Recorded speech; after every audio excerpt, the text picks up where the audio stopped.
लाडक्या बहिणींसाठी अतिशय आनंदाची बातमी समोर आलेली आहे. खुशखबर खुशखबर खुशखबर. लाडक्या बहिणींना पैसे वाटप सुरू झाले. अखेर लाडक्या बहिणींची प्रतीक्षा संपलेली आहे आणि एक नाही दोन नाही तीन आनंदाची बातमी आलेली आहे.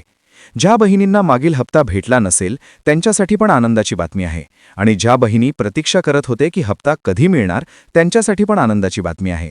आणि सर्वात जास्त आनंदाची बातमी म्हणजे हप्ता जो तुम्हाला आता जमा झालेला आहे तो तुम्हाला आता 1500 रुपये प्रमाणे नाही तर 2100 रुपये प्रमाणे हप्ता जमा झालेला आहे.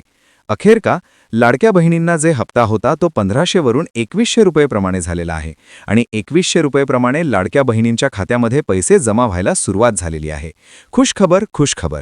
आणि सोबत 2 हप्त्याची रक्कम जमा झालेली आहे. मार्च महिन्याचा हप्ता आणि एप्रिल महिन्याचा हप्ता सोबत तुम्हाला जमा झालेला आहे.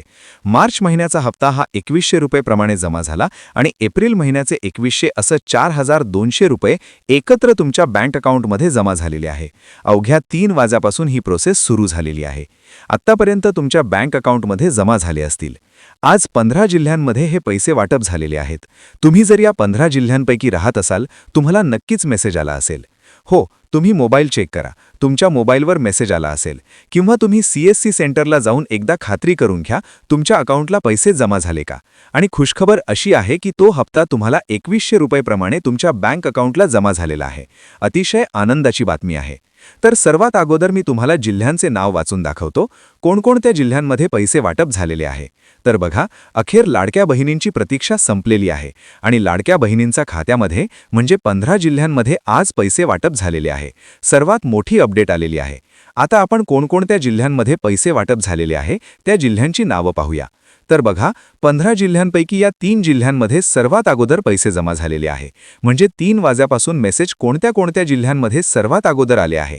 तर बघा, यवतमाळ जिल्ह्यामध्ये जर तुम्ही राहत असाल तर तुमच्यासाठी अतिशय आनंदाची बातमी आहे.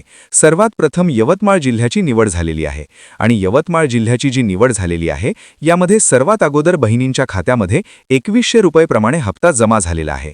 बघा, सर्वात अगोदर जर यामध्ये आपण ठराव केला की कोणत्या जिल्ह्यांमध्ये 2100 रुपये प्रमाणे सर्वात अगोदर पैसे वाटप झाला तर यवतमाळ जिल्ह्यामध्ये सर्वात अगोदर पैसा वाटप झालेले आहे आणि 2100 रुपये प्रमाणे मार्च महिन्याचा 2100 रुपये आणि एप्रिल महिन्याचे 2100 रुपये यवतमाळ जिल्ह्यामध्ये जमा झालेला आहे. सोबतच सातारा जिल्ह्यामध्ये जर तुम्ही राहत असाल तर सातारामध्ये सुद्धा आज पैसे वाटप झालेले आहे आणि अमरावती जिल्ह्यामध्ये सुद्धा आज पैसे वाटप झालेले आहे. अतिशय आनंदाची बातमी आहे. या 3 जिल्ह्यांपैकी जर तुम्ही राहत असाल तर तुमच्यासाठी अतिशय आनंदाची बातमी आहे. सर्वात अगोदर या 3 जिल्ह्यांमध्ये जमा झालेले आहे. 1500 + 1500 नाही तर 2100 + 2100 म्हणजे 4200 रुपये तुमच्या अकाउंटला पैसे जमा झालेले आहे. तुम्ही जर या 3 जिल्ह्यांपैकी राहत असाल तर कमेंटमध्ये नक्की सांगा. पुढील जिल्ह्यांची नावं आपण पाहूया. तर बघा, पुढील जिल्ह्यांची नावं अशा प्रकारे आहेत. जळगावला जरी तुम्ही राहत असाल तरी सुद्धा तुम्हाला पैसे आले असतील. नाशिकवाल्यांसाठी पण आनंदाची बातमी आहे. भरपूर बहिणींच्या कमेंट येतात की मी नाशिकमध्ये राहतो, आम्हाला हप्ता जमा झाला नाही. तर नाशिकमध्ये जर तुम्ही राहत असाल तर तुमच्यासाठी अतिशय आनंदाची बातमी आहे.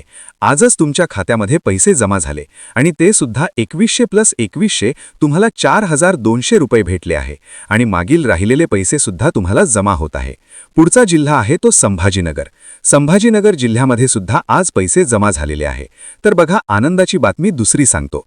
तर यामध्ये मागील राहिलेला हप्ता कोणाला जानेवारी महिन्याचा हप्ता भेटला नसेल, कोणाला फेब्रुवारी महिन्याचा हप्ता भेटला नसेल आणि काही बहिणींना डिसेंबर महिन्याचा हप्ता देखील भेटलेला नसेल. अशा बहिणींसाठी काय आलंय आर्टिकल? तर बघा, GR जाहीर झालेला आहे. या GR मध्ये काय लिहिलेलं आहे? मागील थकबाकी जो हप्ता असेल म्हणजे ज्या बहिणींची KYC झाली नव्हती त्यांना प्रॉब्लेम आला होता, KYC मध्ये काही प्रॉब्लेम आला होता, तर अशा बहिणींसाठी आता पोर्टल तयार करण्यात आलेला आहे. त्या पोर्टलवर तुम्ही 31 एप्रिलपर्यंत तुम्ही फॉर्म भरू शकता, म्हणजे त्यामध्ये तुम्ही बदल करू शकता. जर तुमची KYC झाली असेल तर 31 एप्रिलपर्यंत तुम्हाला मुदतवाढ दिलेली आहे. 31 एप्रिलपर्यंत तुम्ही कधी त्यामध्ये तुम्ही बदल करू शकता. जर तुम्हाला जमत नसेल तर तुम्ही CSC सेंटरला जाऊन एकदा खात्री करून घ्या आणि तुम्ही ते एकदा KYC